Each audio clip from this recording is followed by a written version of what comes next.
Hello friends, आइए देखते हैं लेसन नंबर 2। इसमें मैं आज आपको बताने जा रहा हूँ motion of centre of mass. तो सेंटर ऑफ मास जब भी यूज होता है तो ये मान के चलिए कि 2 पॉइंट ऑब्जेक्ट होना चाहिए। एक मान लेते हैं M1 और दूसरा होगा M2। ठीक है। अब इस पे हम ये देखना चाह रहे हैं कि इनका जो सेंटर ऑफ मास होगा तो उसका मोशन किस तरह से होगा। तो निश्चित तौर पे इसका अगर हम सेंटर ऑफ मास पता करना चाहें, अगर लीनियर ही ये एक्स एक्सिस पे हो तो आप इसका एक्स एक्सिस मान सकते हैं। इस डायरेक्शन में एक्स एक्सिस यहाँ से हम ले लेते हैं ओरिजिन से, और इधर ले लेते हैं बाई एक्सिस। ये हो गया ओरिजिन। तो अगर किसी समय टी पे ये पोजीशन है तो इसका हम लिख सकते हैं यहाँ पे पोजीशन ऑफ फर्स्ट पार्टिकल का x1 पे, और पोजीशन ऑफ सेकंड का क्या लिख सकते हैं x2 पे। तो एट टाइम टी पे अगर हम पोजीशन लिखना चाहें सेंटर ऑफ मास का तो क्या लिखेंगे, m1 x1 और m2 x2 by m1 plus m2। यही होता है सबसे बेसिक फार्मूला।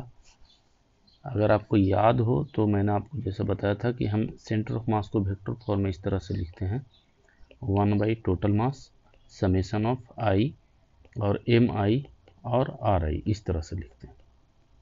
तो ये है सबसे स्टैंडर्ड फार्मूला, और इसी को आप वेक्टर फॉर्म में और सिर्फ सिंगल कोऑर्डिनेट में लिख सकते हैं, एक coordinate, by coordinate, Z coordinate.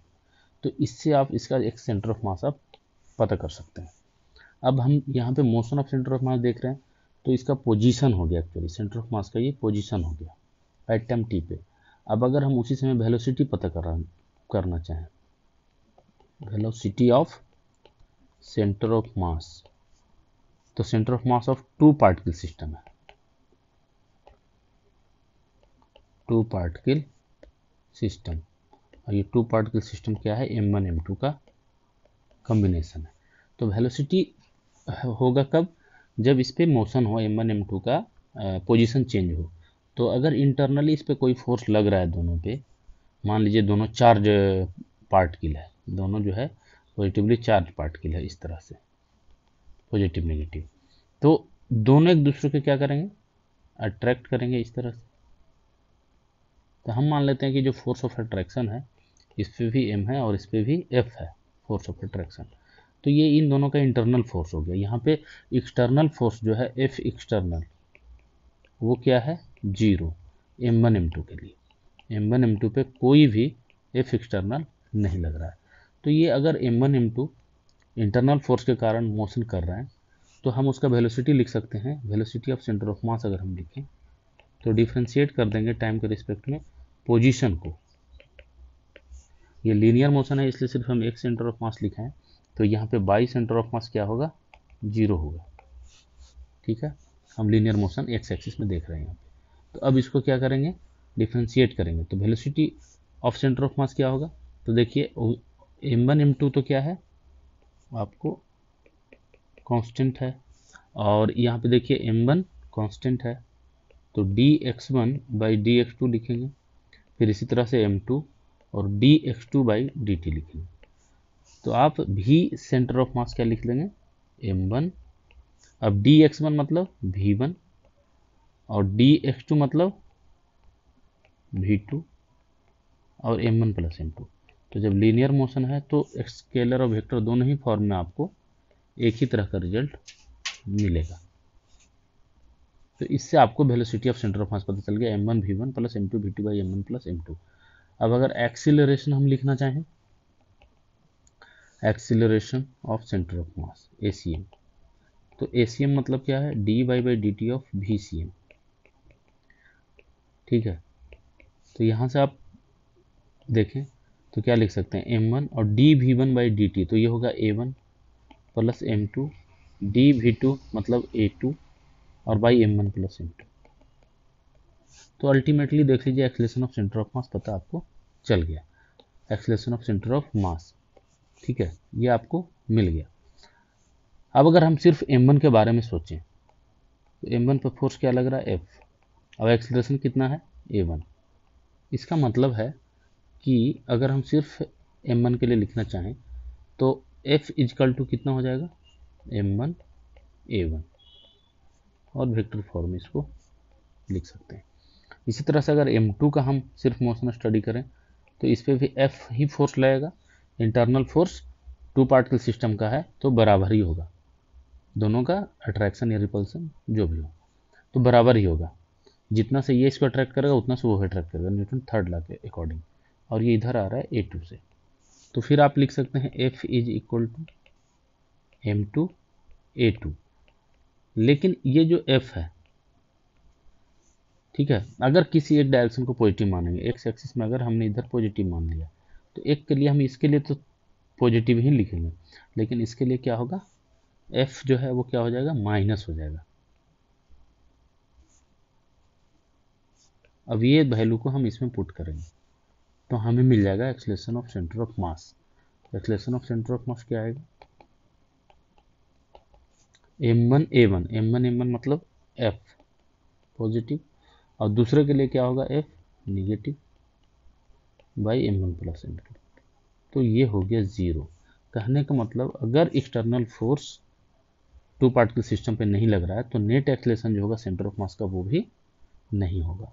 तो सबसे पहला कंक्लूजन या जो चीज़ आपको माइंड में रखना है कि if net external force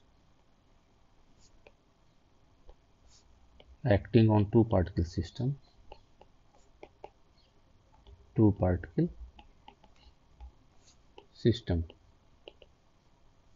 that is sigma f external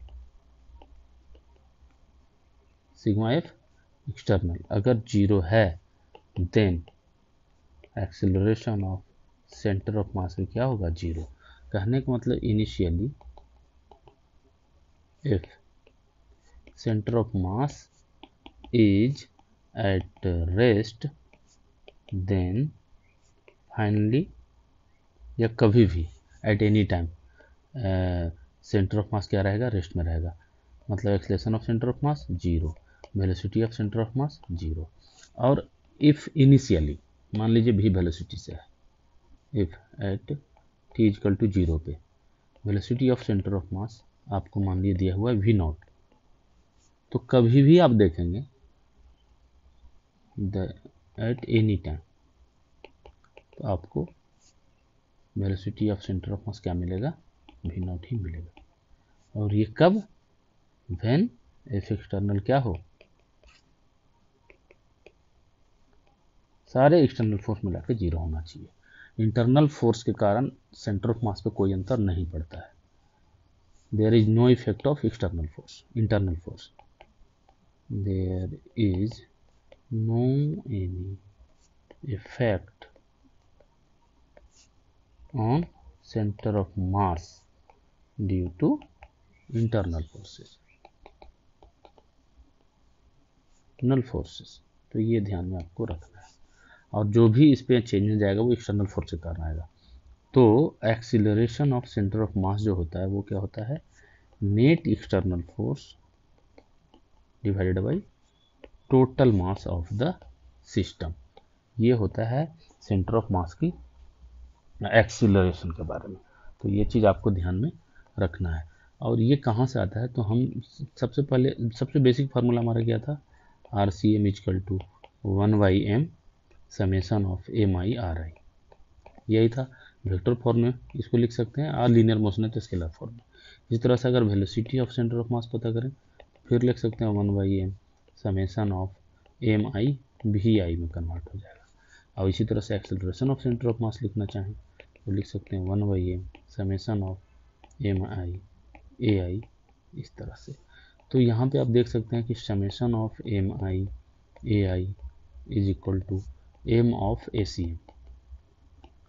अब इसको आप गौर से देखिए तो ये वाला पोर्शन क्या बतलाता है कि अगर कोई बहुत सारे पार्टिकल हैं M1 M2 M3 M4 M5 MI, तो ये ith पार्टिकल पे लगने वाला सारा फोर्स है। मतलब ये अगर ith पार्टिकल है तो इस पे 4 के कारण जो लग रहा है, 3 के कारण फोर्स लगेगा, M1 के कारण लगेगा, M4 के कारण लगेगा, और इसके आसपास कोई नहीं है तो बाहर से अगर कोई एक्सटर्नल फोर्स लग रहा है अब इस पे काउंट होगा फिर अलग से F external.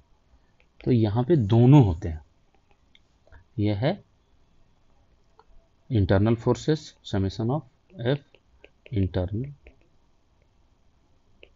Plus summation of F external, इस तरह से ये होता है एमएसीएम। और जब इंटरनल सारे फोर्स को ऐड किया जाएगा तो ये हो जाएगा 0 और ये रहेगा। तो इसीलिए फाइनली यही जो है हमें यूज करना है। 2 पार्ट के लिए, आप मेनी पार्ट के लिए हो तब भी आप लिख सकते हैं M A C M is equal to F external. ये ध्यान में रखिएगा, ये काफ़ी इम्पोर्टेंट है। अब इस पे एक और देखते हैं एग्जाम्पल कि जो पैराबोलिक मोशन है, तो पैराबोलिक मोशन को हम किस तरह से रिप्रेजेंट करते हैं।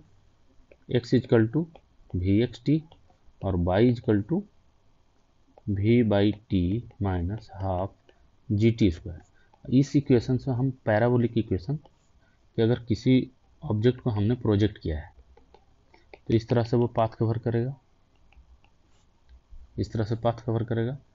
तो हमने यहाँ पे एक ऑब्जेक्ट प्रोजेक्ट कर दिया जिसका मास है m, थीटा एंगल से प्रोजेक्ट किया, तो ये पैराबोलिक मोशन करके इस तरह से जाएगा। लेकिन अगर किसी इंस्टेंट ये अगर कोई बॉल है जो ब्रेक हो गया तो क्या हो सकता है, 2 पाथ यहाँ से हो जाए। एक छोटा पार्ट के लिए इस तरह से पाथ फॉलो करेगा और एक दूसरा पार्ट इस तरह से फॉलो करेगा। तो हो सकता है एक पार्ट बन जाए m1, दूसरा बन जाए m2। लेकिन ये जो बीच वाला जो पोर्शन है वाइट कलर का, ये किसका पाथ रहेगा। अगर ब्रेक नहीं हो तो इस पाथ को फॉलो करता, तो ये पाथ है सेंटर ऑफ मास का, ये पाथ है सेंटर ऑफ मास का। और ये तो m1 m2 का जो मोशन है वो इस तरह से होगा कि सेंटर ऑफ मास अपने इनिशियल पाथ को ही फॉलो करेगा। तो ये है सेंटर ऑफ मास के मोशन के ऊपर बात। नेक्स्ट लेसन में कंजर्वेशन ऑफ लीनियर मोमेंटम देखेंगे। और अगर आपको हमारा वीडियो पसंद आया हो तो ज़रूर हमारे चैनल को सब्सक्राइब कीजिए और शेयर कीजिए, लाइक कीजिए। Thank you. नेक्स्ट लेसन में मिलता हूँ।